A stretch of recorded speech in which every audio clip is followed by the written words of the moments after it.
This podcast is part of the Big Heads Media Podcast Network. Go to bigheadsmedia.com for more great podcasts. Ladies and gentlemen, making their way to the microphones, it's Jack. It's Kenny. It's the Rock and Roll Up Podcast.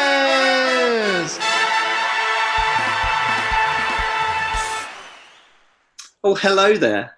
You've just caught me listening to great music from the year 2007. That's right, it's a new episode of the 21st Century Breakdown with me, Jack, and my co-host. And my co-host. I can introduce myself.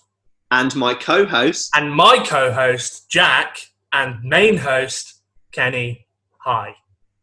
And my co-host. Welcome back to the Rock and Roll Up Podcast. We're continuing. There he is. He's taking a very important phone call. Hello? Who's there? Hello? No one there. Hello? Hello? Well, welcome to Jurassic Park. This is the 21st Century Breakdown, where we're counting down the best singles and albums from 20,000 years BC to 20,005 BC. From the year 2000, from the year 2000 all the way through to 2020, AD, BC, AC/DC. They're not on the playlist. They're not on the playlist this They didn't year. make any good music post like 1983, I think. But as of this week, they've announced they're back together. yeah. New single, right? New single. And the bloke who killed that woman, he's there as well, I think. Didn't he kill a woman or he killed a bloke? Phil something. He killed someone, and good to know he's back. He's been forgiven. So thumbs up for that. Looking forward to the new music. As far as I knew, Matey Boy couldn't sing properly either because he'd gone deaf. So Yeah, he's got tinnitus, isn't it? Just the, and here we have the new AC/DC single. Oh, brilliant.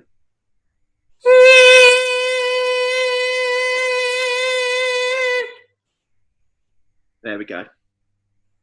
Throwback there to another tinnitus bit we did about The Who many years ago.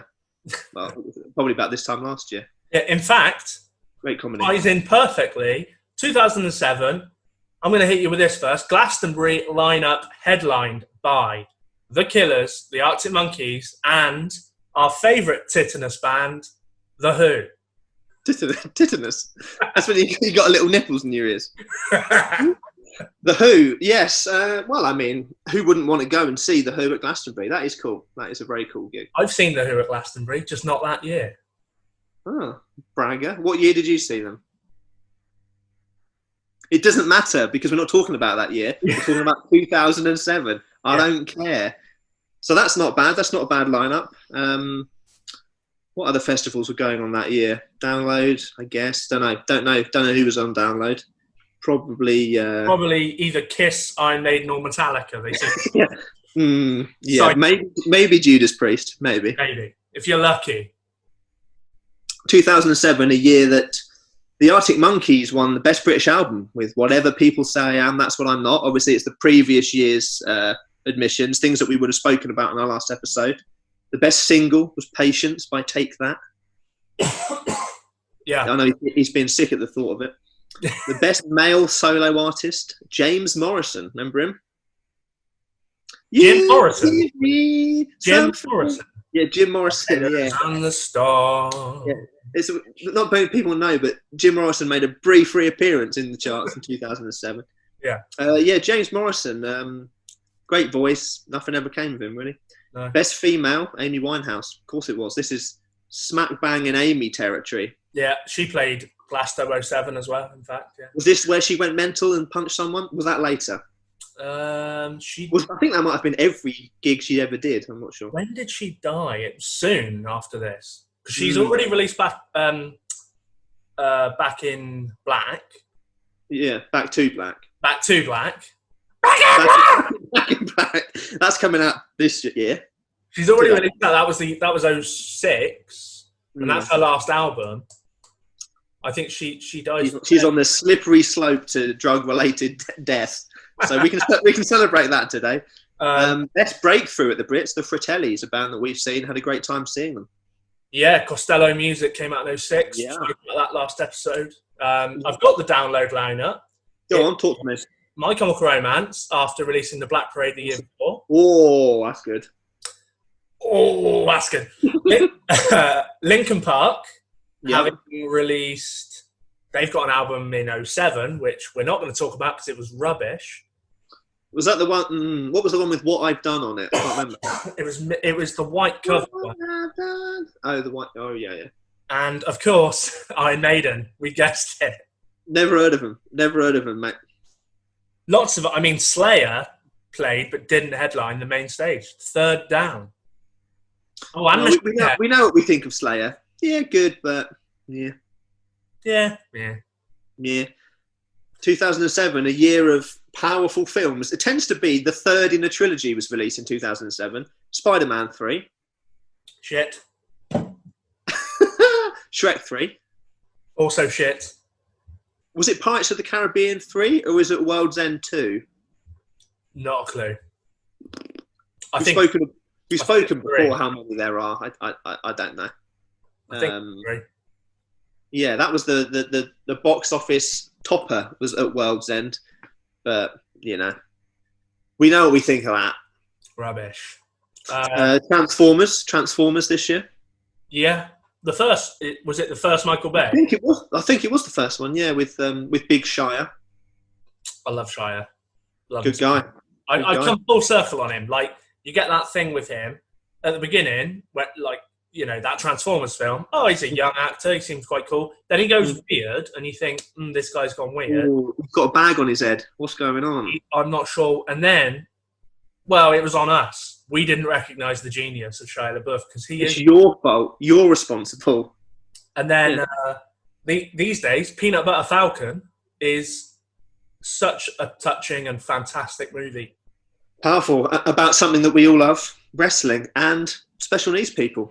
Which is something that we really love as well. Just love that, obviously. Obviously. Yeah. And another highlight of this year, 2007, Ratatouille, a film that not ignored, a solid film about a little French rat. We maybe watch it. It'll explain more. Little French rat. But a film that's always not necessarily discussed, perhaps, and maybe one of the best Disney animated films, possibly in contention. Yeah, I really like it. Talking about animated films, The Simpsons movie. Wow, The Simpsons movie. Which was quite divisive. I couldn't believe my luck when there was a Simpsons movie. I thought it was great. Yeah, really, really fun.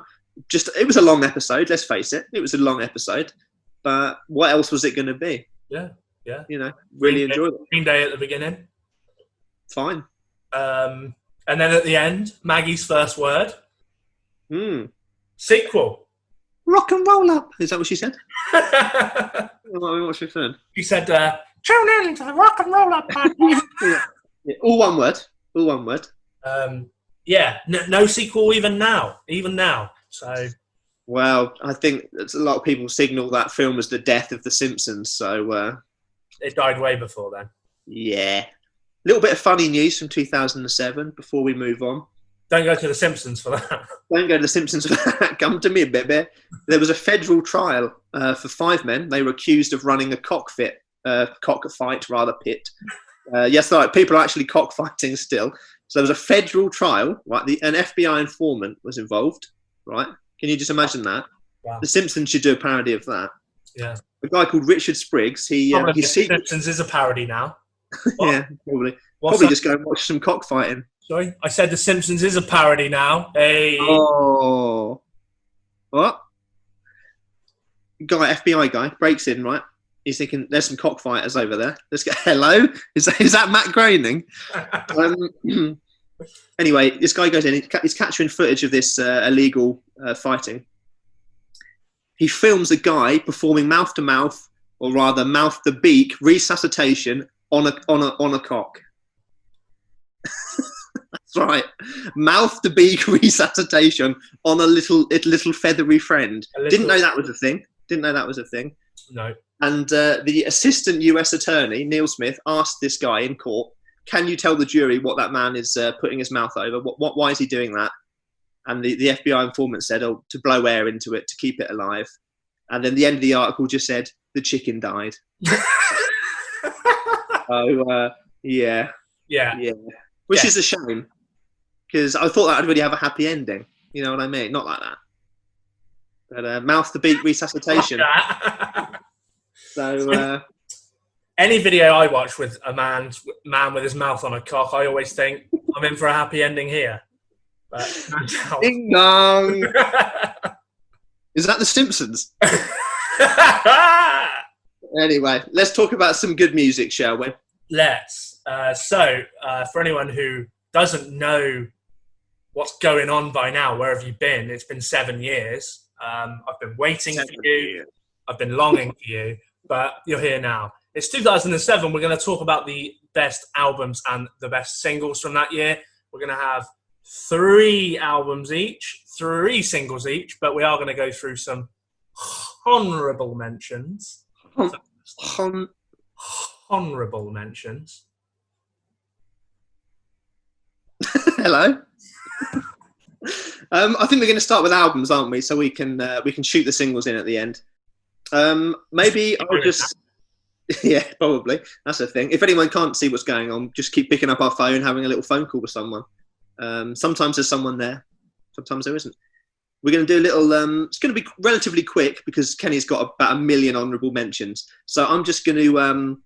maybe I'll just list all of mine and then we'll pass it over to Kenny. Go on. Some pop albums from 2007 that I think are... didn't quite make the grade, but I think are still very good. The Noisettes. Worthy of note. The Noisettes had a nice little EP. What's the Time, Mr. Wolf? That's very entertaining. And she's just, I can't remember her name. Oh, she's just released a solo album. The girl from the Noisettes. Don't say it. That's bad. Say it. That's bad prep. To say the girl from the Noisettes. Sorry. Yeah. Anyway. Oh, is that the Zoom Police? Zoom Police? Yeah. Oh, Zoom Police. He said it.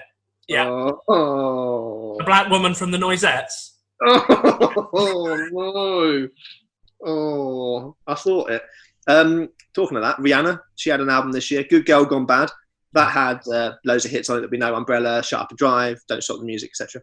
Yeah. Kelly Clarkson had My December. That's an album she wrote herself, and it completely changed her creative direction until she went, oh, that didn't do well. Probably go back to just doing other stuff again. MGMT had that mental album that everyone went mental for, Kids and Electric Feel. And then you listen to the rest of the album and I went, oh, it's all right. Yeah. It's all right. Is it called Ocular Spectacular? Oracular Spectacular. Oracular, okay. Yeah, close. Yeah, it's not bad. Yeah. The single's great. Single's great. It's nearly Halloween, so more like Dracula Spectacular. Pick up the comedy phone. Mika had a good album in Life in Cartoon Motion. Everything on it that you know. Relax, Take It Easy, Grace Kelly, Big Girl, You're Beautiful. All the hits. A couple of rock ones. Don't know if you're going to mention them. Infinity on High, obviously. All the big Fall Out Boy hits on that. Again, some say perhaps this was peak Fall Out Boy, perhaps not. Thanks for the Memories. Well, Funks for the Memories. They just didn't put the A in there. Funks for the Memories. I'd like to think that's just a little mistake. Oh, you know what we've done, boys. We've only left the A out. that was intentional. Yeah. Good. What else? Good album. Yeah. Good album. Fine. I think you're probably going to speak about Avenged Sevenfold in a little bit, so I'll let you have that one, mate. Thank you. The View had a good album. Hats off to the Buskers. I think that was their first or second album. Not quite up to their maturity, but I think they're always a bit of an underrated indie band, The View. Kaiser Chiefs had another album. Yours Truly, Angry Mob. Yeah, it was fine. Didn't quite live up to the previous, I don't think. But yeah. Ruby, big single from big single. And in singer-songwriters, James Blunt had another album, All the Lost Souls, that had 1973 on it. Big I like single. That song. Good song. Yeah, I know we've debated Blunt whether he's good or whether he's corny, but might be my favourite of his, actually. Yeah, it's good song. It was the year that had that weird Robert Plant, Alison Krauss country album, Raising Sand, which is surprisingly cool. One of those weird pairings that you never expected. Yeah, that's good. Those were my kind of albums of note. Metal album that nearly made the grade that didn't was another Sonata Arctica album, of course, another metal album. An album called Unia, which was the start of their perhaps more progressive metal leanings. Couple of big singles off that. Paid in Full was a good single off that. But I thought we've had enough Finnish metal, so that's not going in this year, apart from a track later on which is Finnish metal. But is it Finnish as well? Yeah. Yeah. Yeah. But we'll ignore that. Different band though. Different band. Probably sound the same. So that was maybe a little selection of entertaining stuff that I've popped in. Do you have any more albums to add to the selection? Yeah, I'm going to rush through mine. So we have got one album that was very close to going in for me, Graduation by Kanye West. Big tracks on that. Biggest one being the Daft Punk Stronger track. Nearly went in a single. I deleted it at the very last minute. In terms of kind of hip-hop, pop indie, you had Jamie T's Panic Prevention, which is really good. Has that track Sheila on it. Has So Lonely was the ballad. A couple of other big singles. More indie, had Shotter's Nation, second Baby Shambles album. Very good. You Talk on it was the big single. I Talk on it. Yeah, I Talk on it. Yeah. You Talk, I Talk. Yeah. Talk. All right, Pete. Talk. Delivery and You Talk on that. In Rainbows, Radiohead, not for me, but very influential album, very kind of important album. Not for me though, personally. Yeah. Neon Bible by Arcade Fire, hugely important album. Again, not really for me. Never got Arcade Fire. Never really jumped on that, but no. My first thing, I mean, I didn't know much about them, but I watched their Glastonbury headline slap from a couple of years ago and just didn't get it. No. Didn't get it. It's decent though. It's fine. You know what, mate? Good luck to him, I say. Good luck to him. Something I do get is Strange House by the Horrors. Really like the Horrors. Yeah.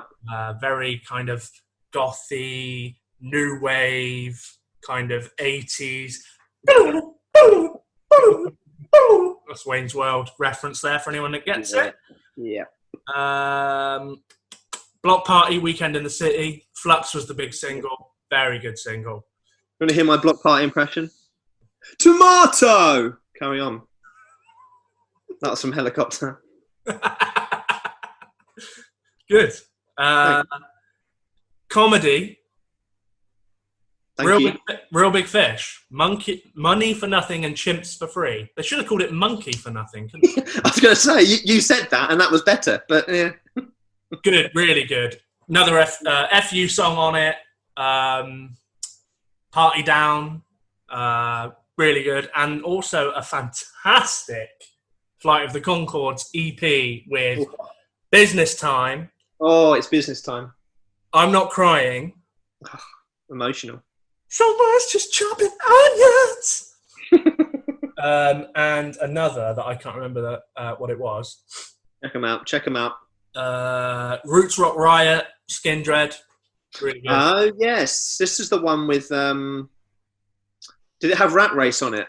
Yes. Really good. Such a good drop in that. Like reggaeton, reggae metal from Wales. That makes sense. Such a good drop on that. A really lovely drum track as well to that if people want to go out there and smash it. It's good. Great album. And yeah, great singles. Roots Rock Riot being a single as well. Yeah, interesting story for them. I looked him up actually. Benji, the lead singer, Jamaican parents, couldn't get a job in Manchester when they came over with the Windrush generation. Moved to Newport for work. And obviously then Benji was born, so is a Welsh national. So that's how you kind of get that Newport. Newport, insane. Bullet for My Valentine. Yeah. Indred. There's another. The one you can't talk about. Tom Jones. I was thinking more Lost Prophet. Oh. And who's that other big Welsh band? Stereophonics. Funeral for a Friend. Funeral for a Friend. Like post-hardcore, like era out of Wales. What's going on? What's going on in Newport? And AX7. I mean, Avenged Sevenfold released Avenged Sevenfold, which was not their first album. And look, that's annoying, isn't it? Why? It does wind me up that you're looking at the discography and you think 4 albums in, Avenged Sevenfold. Why have you done that? Why have you done that though? Because now I'm confused. I get easily confused. It's a fine metal album. Absolutely. Any recommendations? Very good. Any track recommendations? Afterlife is my personal favourite on that. It's Afterlife. But M Shadow's voice we've talked about. I find it perhaps peak annoyance on this album. Yeah. Sure. Yeah. Or I think he'd ruined his voice by then and got loads of nodules, like we spoke about on the Modern Day interview. Yeah. Recommended tracks: the single "Almost Easy" is fine, a bit whiny. However, the verse riff, basically the verses. I don't really like the chorus. The actual verses and the pre and post riffs. When the Rev does some amazing work on the ride cymbal. Again, very drummy, but you'll know if you listen to it. It's very technical playing. I've also had a spot for Dear God, little soft spot for them. That the ballad on there, the kind of country rock ballad. It's very on the nose and Aerosmith like, but there's something about it that's quite nice. Is there that really weird kind of track on there, like the circus track? Yeah, there's a lot. The Rev does some Dear God, isn't it? I think. What's it called? Not Critical Acclaim. I can't remember what it. I know what you mean. Yeah, really, like almost circus horror metal. It kind of goes in movements. Yeah, it's very, very interesting. Track. Certainly a bit more experimental on this album. They'd gone through metalcore, come through the kind of hard rock, almost power metal-y, and some of the City of Evil stuff, moving through again to more kind of poppy metal. Before they kind of brought it back to basics again with Nightmare. Is it A Little Piece of Heaven? Is that it? Yeah, could be that. Yeah. Oh, Brompton Cocktail's quite good. Gunslinger's got some cool drums. Yeah. But yeah, overall, it's M Shadow's voice for me. Hit and miss. But yes, those are our very long honourable mentions. Yeah. Let's get into our top 3 albums of the year. So what we normally do is, there will be singles which will have been from great albums, which we will ignore. We'll talk about them later. So if there's anything that's missing, you think, how have they not mentioned that? Maybe it's on the singles. Maybe you have a shit taste in music. Maybe. Probably. You kind of losers out there. What I'm surprised you haven't put, unless you've changed your pick, is Wu-Tang Clan 8 Diagrams. Ooh. I think that came out this year, 3 years after the death of Old Dirty Bastard. Oh, see, that didn't come up in my research. That's annoying. I think, unless I'm wrong, I'm pretty sure that was this year. Okay, scrap the whole episode. See you later. Let's talk about the Wu-Tang Clan with our fan. Rap. I'm pretty cool. Would you like to start, mate, talking about your third from the top and favourite albums? Yes, I would. I am going. You've got the floor. Take the floor. Take it home with you. Take it home. Can I have the floor? Yep. No. Says I need it. What is my number 3? I haven't decided. Is it? Right. Okay, I know what my number 3 is. Are these in any order? I mean, sometimes we might view the albums as equals, but we always try, if we can, to pick a best. Obviously, we said it before, it's subjective, it's what we like, but it's tough. It's tough. I'm going to say my number 3 is Machine Head, The Blackening. Something like that. It is, incredible heavy metal album for the ages. It's very heavy metal. It's heavy. It's for anyone who's thinking, I might check that out. Be prepared. It's a heavy book. Yeah, it will melt. It will melt your face. It's gonna happen. So my pick from I think a few years before this was Mastodon, and before that I picked a Maiden album. I picked a Kill Switch song, but of all my picks, this is the heaviest. This is real dirty heavy. Reviews, Blabbermouth gave it 9.5 out of 10, said it was one of the purest, finest, most powerful expressions of heavy metal ever released. Wow. Kerrang gave it 5 out of 5. Rock Sound gave it 9 out of 10. Metal Hammer, I don't have their score, but they awarded it Best Album at Golden Gods. Kerrang it won Best Album. Aesthetics of Hate, which I'll get onto and talk about a bit later, nominated for Best Metal Performance at the Grammys. Roadrunner Records, which obviously the label Roadrunner, of which Slipknot, Trivium, Soulfly, Machine Head have all been signed to. A fan voted the Blackening Album of the Century. Wow. On Roadrunner Records. As we've said, the sound is heavy as hell. Huge, low riffs, massive sounding drums. Incredibly angry record. Very, very. You know, it's a trend in a lot of Kenny's picks. A lot of hate and anger. Yeah, that's something we're working through with him. We hope by the end of this series in 2020, we'll have worked through some of that hate and anger. There might be he'll be rekindled again with his long lost brother. Hopefully. I might say, my favourite album from that year was Ben Howard. Oh. Nah. Bring back the hate. It's kind of like, so Machine Head, they are accused of, when I was researching this episode, I knew that they've kind of got a bit of a dirty name in the metal industry, kind of like Avenged, but with a bit more cred, because they're from the 90s, they're heavier, but they're accused of being kind of genre hoppers. Like, when groove metal was very big in the Pantera days, they were groove metal. Then they kind of went nu metal. Then they kind of went thrashy. They kind of picked genres as they went. Rob Flynn is, he's a dickhead at the end of the day. But the man can write a riff. And whether you, respect Machine Head, or especially more recent days, Rob Flynn's come out and said some weird stuff. The entirety of Machine Head have left the band because Rob Flynn is so hard to work with, apparently. Yet, this album is astonishingly good. It's kind of like groove thrash. So it's very, very thrashy. It's kind of like early Metallica thrash with a mix of kind of like groove metal, Pantera, Sepultura kind of sounding. I think they're just they're reflections of the change in the industry, Machine Head. When there's different influences, they just take it on board straight away. Is it a cheap power play to try and sell records, or is it that Rob takes on a lot of influence from the other stuff that he's hearing and it comes through in his writing? Possibly a bit of both.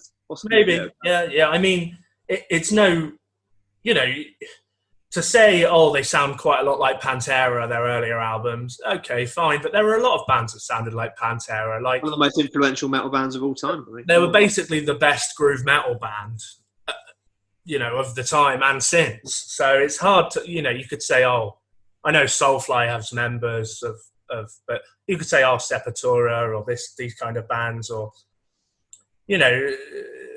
bands like Rage Against the Machine, they've kind of got like groove metal with distortion toned down. Otherwise, you whack the distortion on a Rage Against the Machine song, it sounds like a Sepultura track without the screams. So it's it's up for debate. But one big track on this album was Aesthetics of Hate.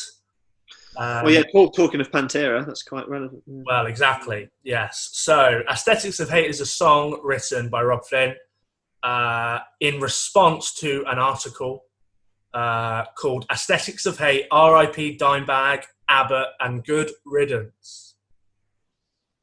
The article praised the murder of Dimebag Darrell, among other members of Pantera, called him an ignorant, barbaric, untalented possessor of a guitar.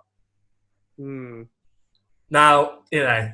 Wow. I mean, I say that to you quite a lot about you, but, you know, I'd never say it about him. Well, exactly. I can't play guitar like I'm Kenny Beveridge, barbaric. So, you know, obviously a disgraceful article to write. The man had literally just died on stage, for anyone who doesn't know, killed by a shot in the back of the head by a fan who snuck around the back of the stage whilst Damageplan were playing his new band. A disgruntled Pantera fan, I think. Or just a homicidal maniac. Well, yeah. Probably that. It's almost a disgrace to call him a fan. You know what I mean? Well, absolutely. Yeah, no, agreed. So, yes, he was murdered. Rob read that article and wrote Aesthetics of Hate. Opening lyric, you tried to spit in the eye of a dead man's face, attack the ways of a man not yet in his grave. Wow. He's wearing his heart on his sleeve for those lyrics, for sure. And ends with, the track ends with a refrain that goes on, repeats like 8 times, maybe 16 times. Just, may the hands of God strike them down. And it just goes on into this huge, it's the track, then there's this insane solo. And then it's just this chanting of may the hands of God strike them down. And then it ends sounding very similar to the beginning of Rain and Blood, with the kind of almost like hellscape with the boom, boom. Wow. Boom, boom. Anyway, the whole album is pretty amazing. Standout tracks would be Clenching at Fists of Dissent, Slanderless, and Halo, which I very, very nearly was going to put on the playlist. The chorus in Halo is just, for a heavy album, it has moments of real beauty and melodic kind of, just joy, really. Baby, I can see your halo. Is that one? Is it that one? That's the one, yeah. Yeah, I thought so. Yeah. A personal favourite of mine, talking of mourning someone, would be Beautiful Morning. Got a really nice riff in that. Really nice, yeah. Really nice riff. Yeah, so, I mean, all of it's good. Check out the whole album. But one thing I do like about it is the deluxe edition has covers of Hallowed Be Thy Name and Battery as well. So, and they're two really good covers. Kind of, if you fancied Maiden, heavier and metallic and kind of better produced, then basically, yeah. check out that cover of that. But I'm going to put Aesthetics of Hate on the playlist, considering its importance on the album as a real kind of emotional kind of high and low of the album itself. The Black. Amazing, man. Wow. Powerful review, The Blackening. Well, we're going to go from people that have machine heads to people that I've got no link there at all. We're going to go and just talk about some folk. Little bit different. People may scoff at me for this. I've put on the album Life With You by the Proclaimers. Now, bands that are going to come up a lot on this playlist for me, like Kenny, it's going to be Maiden, it's going to be your Slipknots, it's going to be the people that we love, of course. You know, I've already put on a few Sonata tracks. This is, you know, there's going to be plenty of other bands, one of which is going to come up frequently from now. It's going to be the Proclaimers. Horrifically underrated, in my opinion. Although not perhaps by the more muso, the more songwriters out there, but by the general public, I think they're known as kind of one-hit wonders. But, you know, this particular album, 7th studio album, people don't know who the Proclaimers are, by the way. Scottish folk rock, you know, people will know. I'm going to be 500 miles. I'm on my way, which is actually in Shrek, talking of Shrek. Letter from America. People will know the hits from kind of the 1983 onwards. Then most people think they faded into obscurity. They did for a little while, but they came back. Obviously, this is album number 7, so there's plenty of gold before this. You know, they started off as kind of an acoustic act together, but gained a full band throughout their career.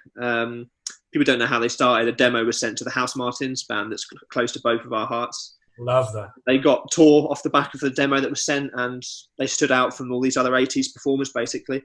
Appeared on TV, got signed, etc., etc. So this is number 7 in, I think, what's 11 studio albums at the moment. They tour every year. Kenny and I are very lucky to see them in Nottingham. Relentless touring. I've never known an artist to tour quite as much as the Proclaimers do. If it's not every year, it's every 2 years, like since the 80s. It's mental. Yeah. Tea in the Park, Glastonbury, V Festival. They've had a stage musical based on their songs. They've had a movie based on their songs. So like football anthem, Sunshine on Lathe is an album for Hibs amongst other football teams. So, just laying the facts out there, because I think some people might not perhaps understand the quality that we're going for. Respect the Proclaimers. Respect the Proclaimers. Multiple gold and platinums. Have you got a fucking platinum? I don't think you have. I have. If you got a fucking platinum. Have you got platinum? I don't think so. They have. Oh, they have. So don't scoff, is what I'm saying. 500 Miles was covered by Peter Kay and Matt Lucas. I mean, what cooler, celebration is that? Anyway, drink those facts in. Album number 7, released for Universal. Got to 13 in the UK album charts. Theme of the album, consumerism, racism, politics, wars, very reflective of the time again. They're very, they talk about, and they always have, about independence and rebellion, and there's that kind of Scottish nature of wanting to find the truth within politics and all those kind of things. And they're not afraid to be very open in their opinions, which they are again on this album. There's no surprise there. For example, there's a song called Here It Comes Again. That's about misogynistic attitudes in pop music. Sorry was about the media during the Iraq War. So they're very upfront with what they're talking about. People might know the single Life With You, did quite well. Got to number 13 in the UK album chart, but single chart, but it finished around about 50 something. But it was their first single to chart since like the mid-90s. So, certainly did well for them. They released another single off the album called Whole Wide World, which was all right as well. I think the album gets about 65-ish on Metacritic, which is kind of average, slightly above average maybe. We've spoke about review sites before. We don't particularly admire them, but the political nature of the album was praised by the Boston Globe, which is kind of random, but just read an interesting review saying, the Proclaimers are at their best when they're, kind of protesting over simple melodies and when they're proclaiming things.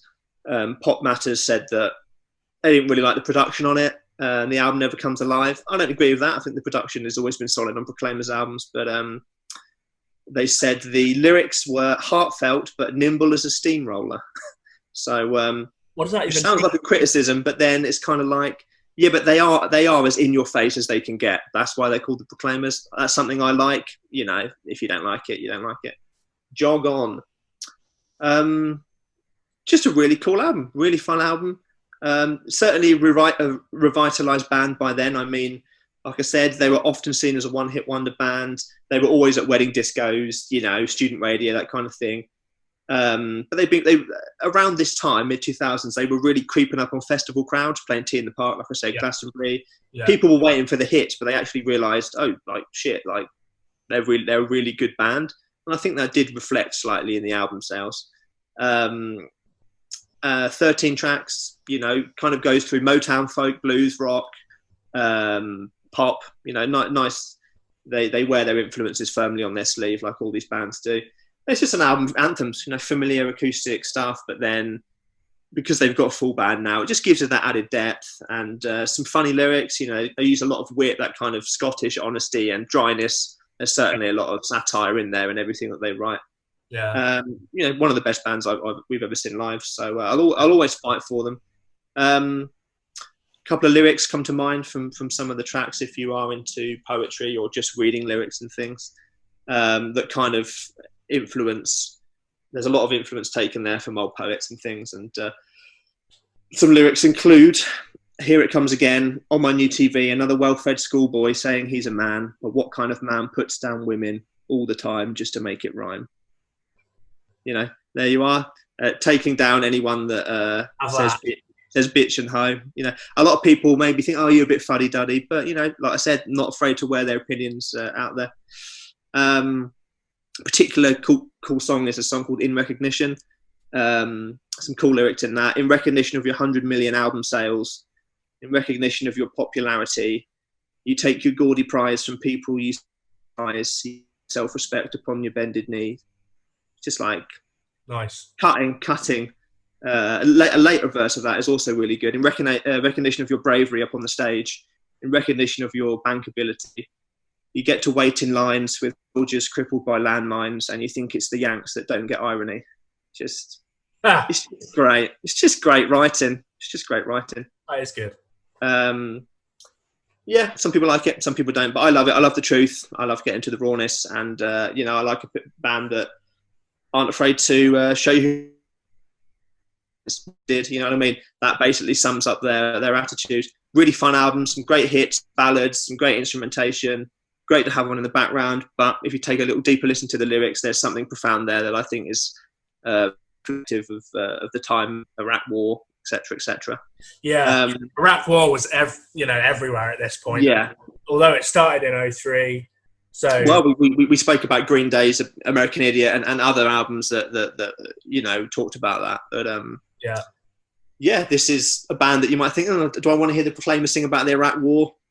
Well, maybe you don't, but I think if you do, you'll actually find something there to hold on to and to grasp onto. I found a great quote from Matt Lucas. They have many celebrity fans, David Tennant amongst others. Matt Lucas actually directed one of their videos for a song called Spinning Around in the Air. He absolutely loves them. Matt Lucas from Little Britain, if people forget, and now Great British Bake Off. But he said a quote that I think is reflective of my admiration for the Proclaimers, and they are one of my favourite bands of all time. I think they just have everything: melody, lyrics, they just have everything. He said, I find it hard to put into words quite how the music of the Proclaimers makes me feel. It makes me laugh, it makes me cry, it makes me genuinely euphoric. Sunshine on Leith says more to me about my life and the way I feel than anything by Morrissey or Cobain. And I think that is actually basically exactly how I feel. You know what I mean? Yeah. Don't just scoff at them because there's a little bit more there if you dig under the surface. But of course, put 500 miles on at a barbecue. It's going to be great. Always. But also, letter from America. And then, if you want to have a cry, put Sunshine on Leith on it. Yeah, put the whole fucking lot on. Why not? It's a rainbow, and that's what the album is. It's a rainbow of different colours, different moods, different feelings, but it's all grounded by just how Scottish they are. And that's what we love. Yeah. I'm going to add a song called Calendar on the Wall. Not a single, but a song that is nice and short, and it's just about essentially a guy's just sitting there talking about his life, and that's it. But sometimes that's what you want. Just get back to basics. So Calendar on the Wall will be going on. Nice. And dig through it if you're not sure. Dig through it. I think there's something there for everyone. Lovely. And check them out live. Check them out live when they're back. Yeah, they're so good live. Or find where they live, go in, make them play for you at gunpoint. That's the Corona way. That's the Corona way. Hey, that's the Corona way. What can I say? That's the Corona way. Okay, my second best album of the year. Although, like we said, this is maybe the first year where my rankings aren't as important. I think because perhaps this, on a personal level, I enjoy more, but on every other level is definitely not as good as The Blackening. But on a personal level, this album means a lot to me, and it is Take to the Skies by Enter Shikari, meaning Enter the Dragon. Enter Shikari. Now, let me ask you,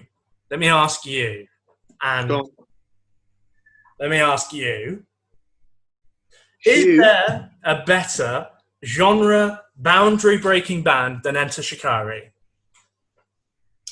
Genre breaking, so they cross the borders between sort of synth pop, like metalcore, emo, trance, dubstep, ambient as well. They're certainly up there for one of the bands that transcended genres. Yeah, for sure. They were. They kind of broke all the rules back in the day. And not only when it comes to genre breaking, they are, and I didn't actually realise this about them. I knew that they were big back in the day from the internet. They had this kind of concept of how they were going to run their band. Yeah. But having researched them, they are kind of have this moniker of the first MySpace band. 3 EPs from 2003 released. Now, Takes to the Sky is not till 2007. That's their debut album. 3 EPs, wow. lots of MySpace work and loads of gigs. They had a massive fan base by the time they released their first album. In fact, they released, they sold out London Astoria before they had their debut album out. Wow. And of course, they then released their debut album on their own record label, Ambush. Wow. And the album features a lot of re-recordings of their best songs from the previous EPs and things like that. So they're kind of this. I always thought of the Arctic Monkeys as the kind of first internet band because they did download-only stuff, and they did. They went to number 1 in the charts, I think, with predominantly downloads for their single count. Yeah. But Enter Shikari right with them as well. They won the John Peel Award for Innovation at the NME Awards because of their kind of work before. But, I mean, London Astoria, such an iconic venue, to sell it out before we even have an album is great. I think I might be right in saying that the Darkness did that as well. If it wasn't the Astoria, it might have been something like I think it was the Astoria. If it wasn't, it was like, it couldn't have been the Apollo. It was a very big venue, so very similar, but amazing achievement early on, you know. Yeah, absolutely, and it kind of shows. I mean, like we said, they're kind of like trance, hardcore, dubstep stuff. I mean, they're a niche, is what I'm getting at. But they went to number 4 in the UK charts. They sold 28,000 copies in a week. And they sold worldwide 200,000 copies of their album without a record label. This is 2007. This isn't 2017. They were pioneers. They were pioneers in being an independent artist. I mean, I didn't quite realise how much of kind of pioneers that they were of being independent. The album itself, 100% is not critically acclaimed. It is very, very mixed. I mean, places like NME gave it an 8 out of 10. Some places it got kind of like 4 out of 5 stars, but places like BBC Music, Guardian, Spin, 3 out of 5. They won Best Live Band and Spirit of Independence at the Kerrang Awards, nominated for Best Album, Best Single, but ignored on a lot of other platforms. They were kind of the noisy neighbours where they had made such a kind of spill online. You couldn't sort of not write about them, even though they were brash and they were young guys. They were kind of, you know, this kind of new generation of internet bands. But yeah, I mean, the album itself, you've got a lot of tracks, then a lot of kind of interludes and things like that. It kind of goes through. Highlights for me would be tracks like Mothership, Anything Can Happen in the Next Half Hour, Labyrinth, Return to Anything. Probably might finish the albums. Anything. Unlikely. Return to Energizer, but then you've got slower kind of tracks that have more of a kind of ambient feel, like Adieu, and also Adieu. Okay, Time for Plan B as well. Quick little thing. So the reason why this album means so much to me, it really represents kind of my youth in a way. So in my I don't know whether it was because of the proximity to Newport. No, because they're not from Newport, are they? No, they're not. No, they're from like Essex or something, aren't they? Albans or something. No, so I don't know what it was, but they just seemed to blow up in my school. Everyone had this Enter Shikari album, like all of them, you know, scene kids with our hair across our faces, and like we had all listened to MCR the year before, and then suddenly there was this new band called Shikari, and everyone was into them. And the album got released on the 17th of March. And then on the 31st of March, I went to what I consider to be maybe the best gig I've ever been to in my life. Wow. Or at least my favourite gig ever is Enter Shikari at Bath Pavilion. Remember, I've seen The Who front at Glastonbury. I've seen Iron Maiden, the front. You've seen Fleetwood Mac. Seen Fleetwood Mac. But yet, a 1,400 person capacity Bath Pavilion gig just has this thing in my head. It was a full lighting rig, including a full strobe set at this tiny place. Absolutely insane gig. The album had been out a week and a half. The whole crowd knew all of the words. The place was going absolutely mental. And I was... It's those intimate gigs, man. They're the best. Yeah. At that point, I might have been 15. Yeah. I might have been 14. Insane. You're telling me you shouldn't have been in there without adult supervision. Do you know Guys, if we can contact the venue on that one. Do you know what? It was me, my best friend at the time, who I've not spoken to for years, Hugh Russell. Russell, knob. Hi, is that Russell? Your anchor. And third, my father. Is that Kenny's father? Your anchor. No, I like you, Neil. Nice guy. Good guy. Good guy. I am going to put on the big single. Da da da da da da da da da da da. Is that the name of it? That's if you didn't get it, that's sorry you're not a winner. We're all winners because we listen to the Rock and Roll Up podcast. I played some word association with Enter Shikari, and I came up with whiny, screams, synth, uni bitches, ooh, house parties. So if you like any of those things, you might like Enter Shikari. It's way before uni bitches. Way before. It was, wasn't it? Yeah, cool. Good band. Good drummer. Good drummer for Enter Shikari. I think it's been the same band throughout, hasn't it? The whole band is the same, yeah. Which is a rarity these days. So you know what I say, mate? Good luck to them. Good luck to them. But yes, Enter Shikari, Take to the Skies, better than The Blackening by Machine Head. That's interesting. That's interesting. That's weird that I've said that. Lovely. Look forward to that. We're going to rock through these even quicker. Band that I've mentioned before, so I'm not going to give you much context on them. Go back and listen to another episode. Losers. It's the album Slideshows by Thirsty Merc.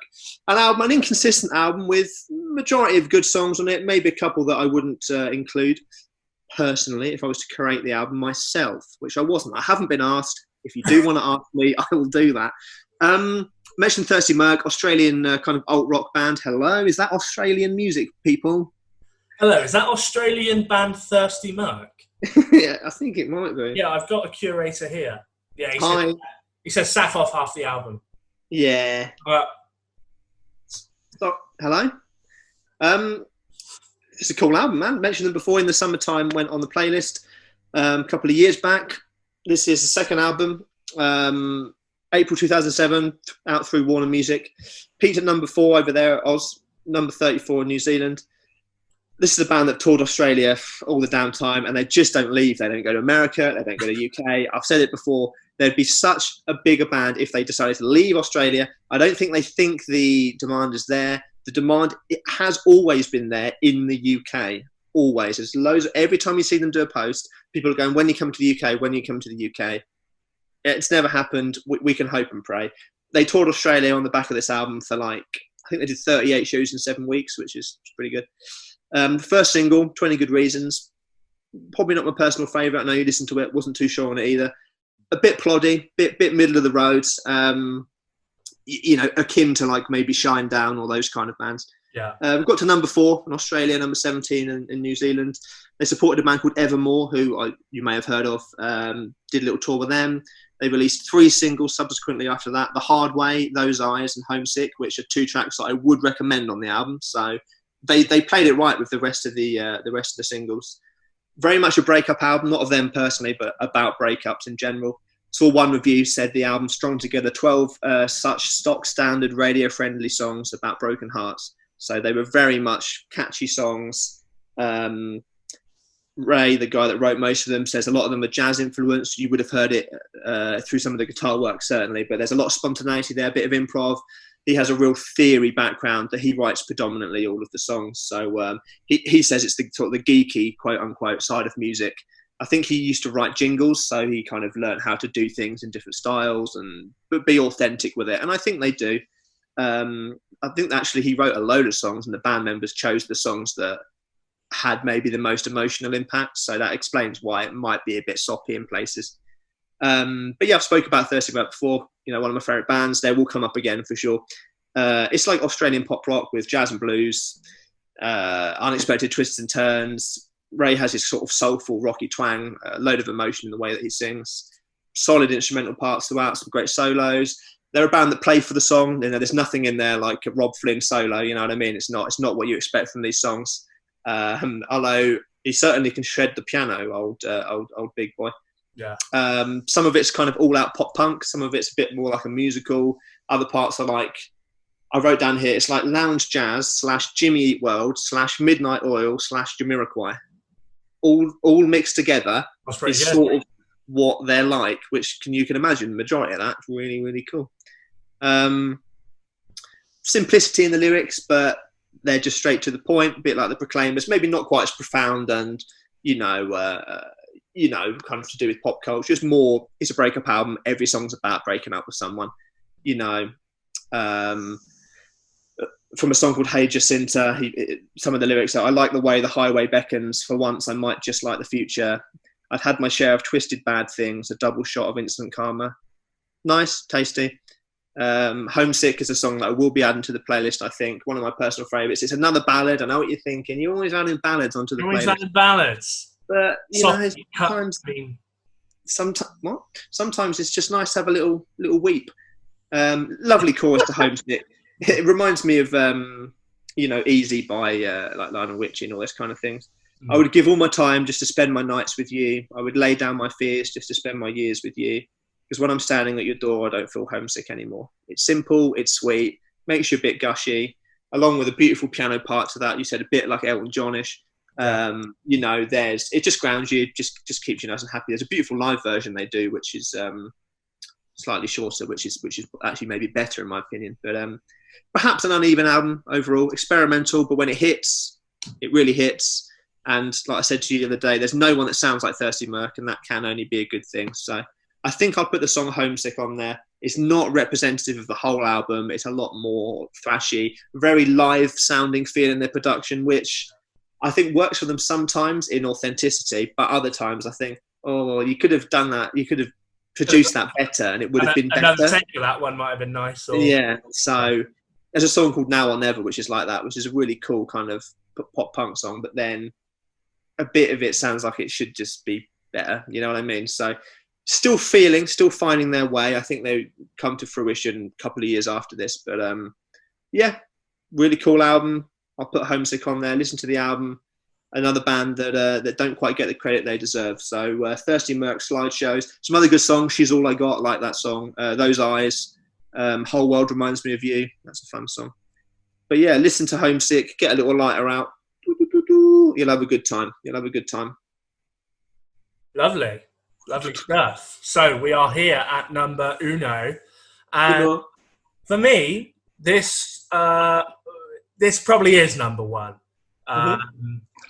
Although the other two, bit more. This probably is my album of the year, and it's a double dose of the Arctic Monkeys. Double dosage. Number one last year, their first album. Number two this year, their second album. Wow. What a 12 months they had. I mean, that's ridiculous. I'd like to. I should have looked up the different, from the release of whatever people say to the release of this, because I mean, it was last year, but it could have been early, it could have been late, it could have been near. Yeah. Whether they had a big pool of tracks and they chose for, I don't know. But so Yeah, amazing. Almost like I have a small amount of research on that. So the I context don't believe you. of this album. So they toured the first album extensively, Yeah. and they had already played 6 of the 12 tracks on their second album live by the time they recorded it. Half the album. Wow. So half the album had already gone live, already been tested with audiences. Interesting. They then came off of tour, recorded the album incredibly quickly, and then went straight back out on tour again. I suppose that's very clever because they'd honed it all live and then they went in the studio, banged it out. Yeah. I'm not sure of the 6, but yeah. Probably the singles for sure. And then Probably, yeah. So the sound of it compared to their first album, so it's much faster and it's much heavier than the first album. Just the opening. Brian Storm just starts with this, just starts with this insane kind of very technical drum tracks, like George of the Jungle meets like Wipeout. Very, very technical, fast drum track to keep up for 3 minutes. Yeah, and it just goes the whole time, doesn't it? Work. It is, the beginning, you sort of know what you're getting. It's much quicker. The riffs are much heavier. It's kind of got that thick kind of fuzz on the guitars. It's not distortion, but it's a fuzzy, almost... it's like thick fuzz. It's thick fuzz. Queens of the Stone Age thick fuzz kind of esque. There are lighter moments. It kind of goes into ballady, almost shoegazy kind of sound at points, some synths on it and things like that. I sat down and listened to the 3 albums that I was picking for the year, and I always write, sales, awards, maybe some standout tracks. I started listening to the album, had my standout tracks, just wrote down every track. There is not a weak moment on the entire album. The one slight weak moment might be Balaclava, the 3rd track.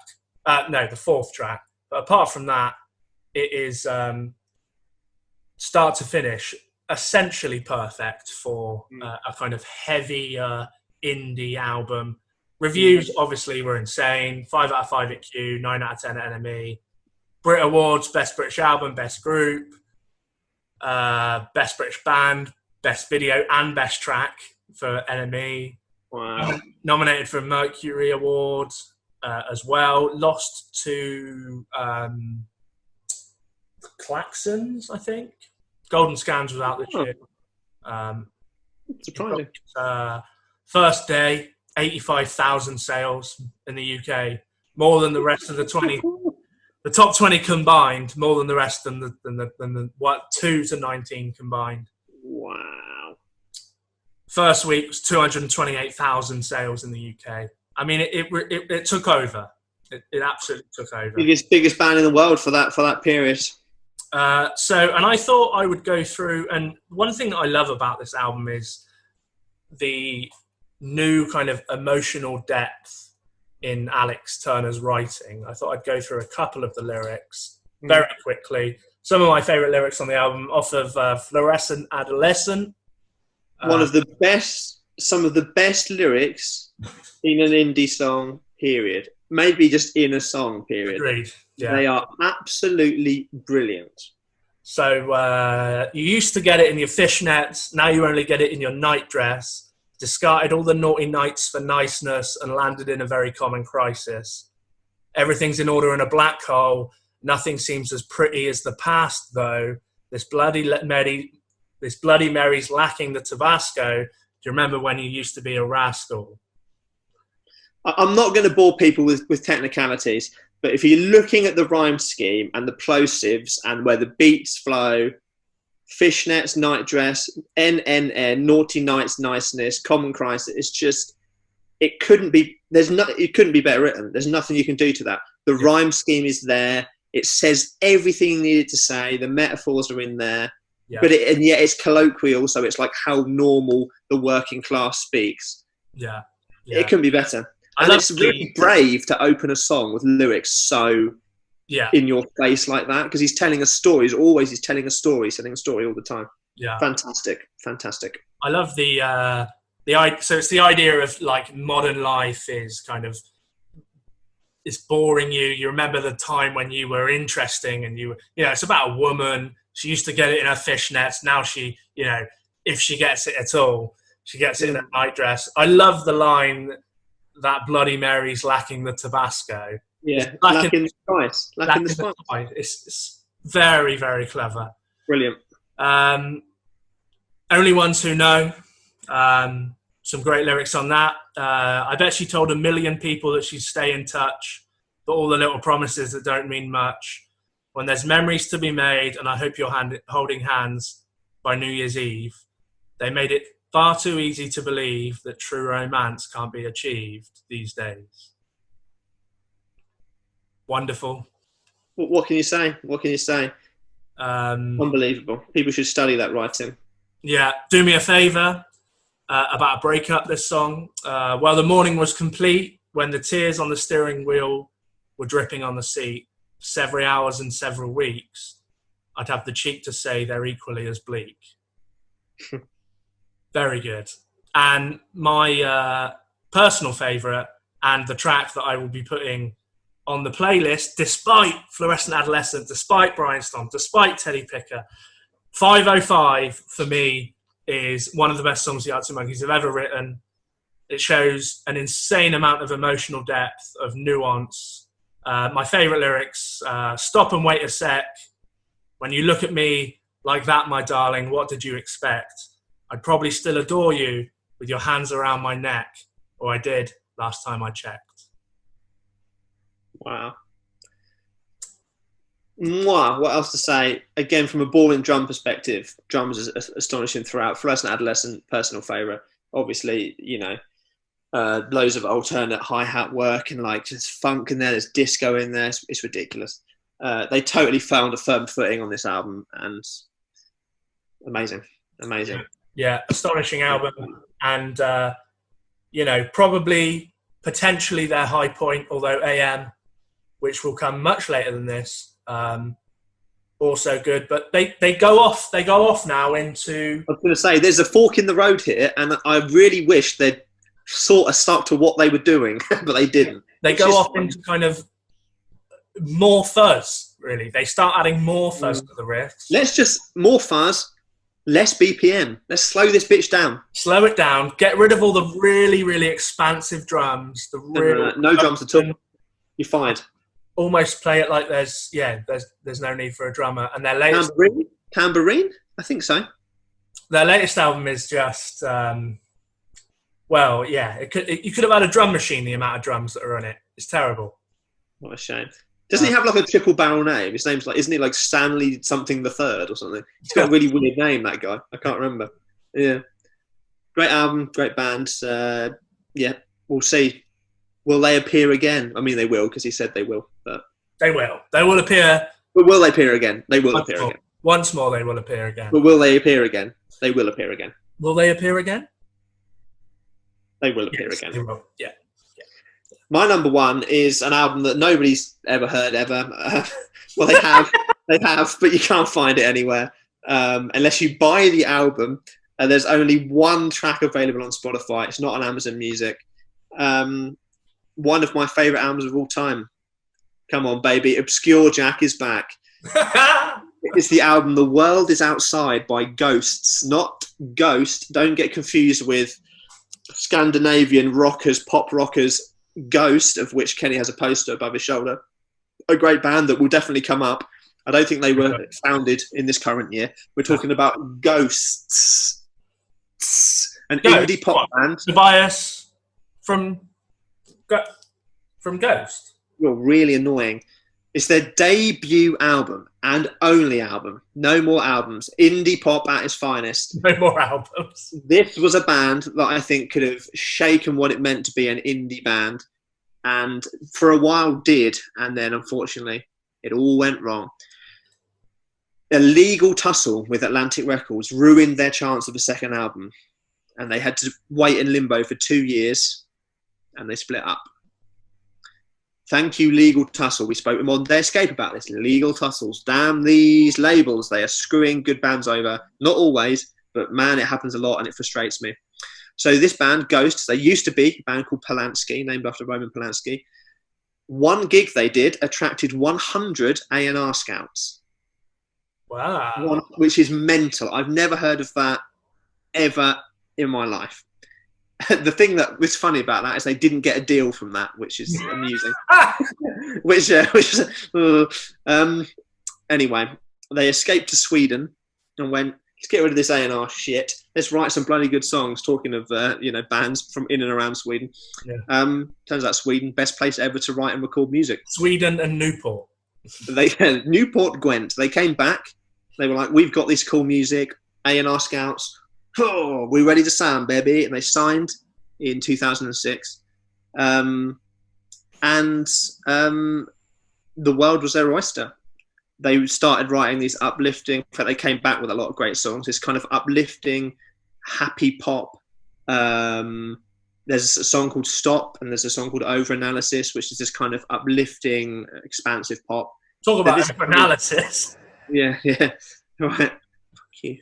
There's this like rockabilly ska stuff in like Stay the Night, which sounds like the DuckTales theme. There's like synth like pulp type pop, which is on The World Is Outside, which will be the only track I can add, unfortunately. Then there's like Brit pop on there, harking back to like the best of Blur, mid-90s. And then there's like angsty songs on there, similar to maybe an early Keane or a Coldplay. A song called Temporary Mind Games particularly reminds me of a Coldplay song. And yet they kind of avoid misery like some of their contemporaries at the time.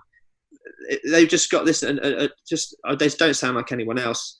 They released their first single, Musical Chairs, as a 7-inch, which I thought was kind of quirky. It was Guardian's pick of the week. The Guardian loved them, so starting to get some notice in the papers. Nice. They were on the top 10 of BBC Sound of 2007. People were like, cool, this band are cool, they're signed, they're new, they're doing different stuff. In fact, a review from BBC did say the single in particular, the second single they released, which is called Stay the Night, presents a selection of towering, triumphant anthems with instantaneous melodies and unapologetic, that's spelt wrong, and unapologetic pop sensibilities. The single got national radio play on BBC Radio 2. Got to 25 in the UK charts. The single got to The World Is Outside, got to number 35. They were on the Friday Night Project, if you remember that. They promoted the album on there. Yeah. They toured the album in 2007. They played 4th on the main stage of Hyde Park Calling. Very good slot. Yeah. They supported The Feeling, Crowded House, and Peter Gabriel. Nice. They supported Keane at the O2 Arena. And then they went to Sweden to write again.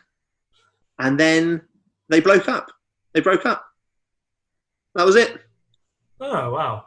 That was it. They said they lost their childlike joy and momentum. They started auditioning different musicians. The label screwed them over. And they broke up. They were getting gigs. They were getting airplay. They were getting great reviews. And they broke up. And they never got back together. And that was it. Wow. The singer ended up getting like a 5-day residency at some venue, which turned into a big thing. And people were like, hey, dude, you're the guy from that band. You should get the band back together. And he was like, this was in like 2011. So he had like 5 years off and was like, oh, let's get the band back together. And they broke up again straight away. Oh, no. I can only imagine that one or two of them are just, you know, knobheads, basically. Yeah, it's that guy over there. Yeah. And they split up again. Some really cool lyrics, you know, where's your sense of adventure go? You sit at home with dinner on a tray. The world is outside. You know, very provocative, thinking about, you know, what it means to be working class.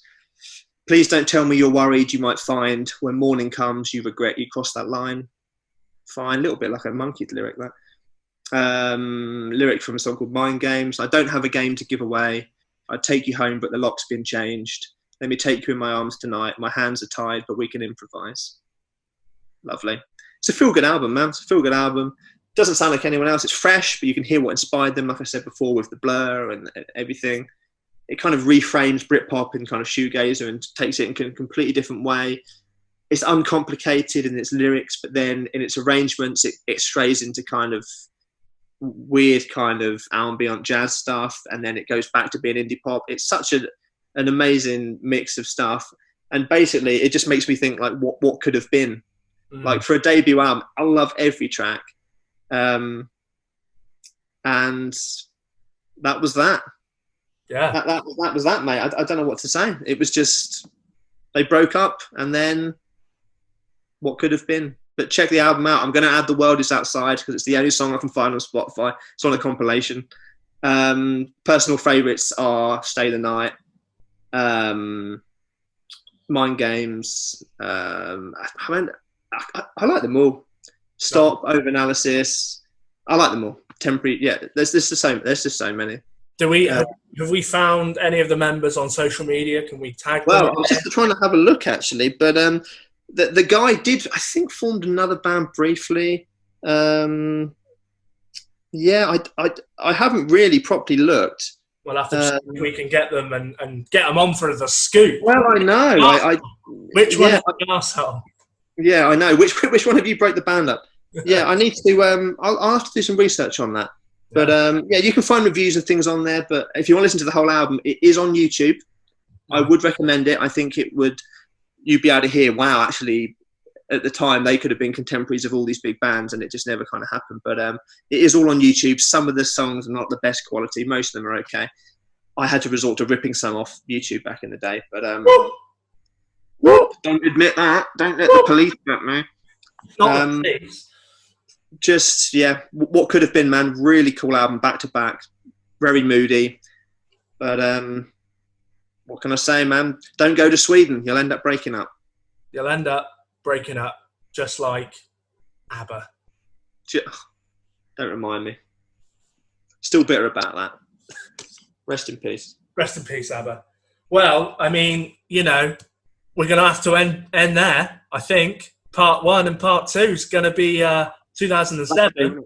And it can't be next week because we got a Halloween special coming up. And it can't be next week. I mean, it's all planned. It'll have to be the week after Halloween. What do we do? Do we carry on? We're at 75 minutes currently.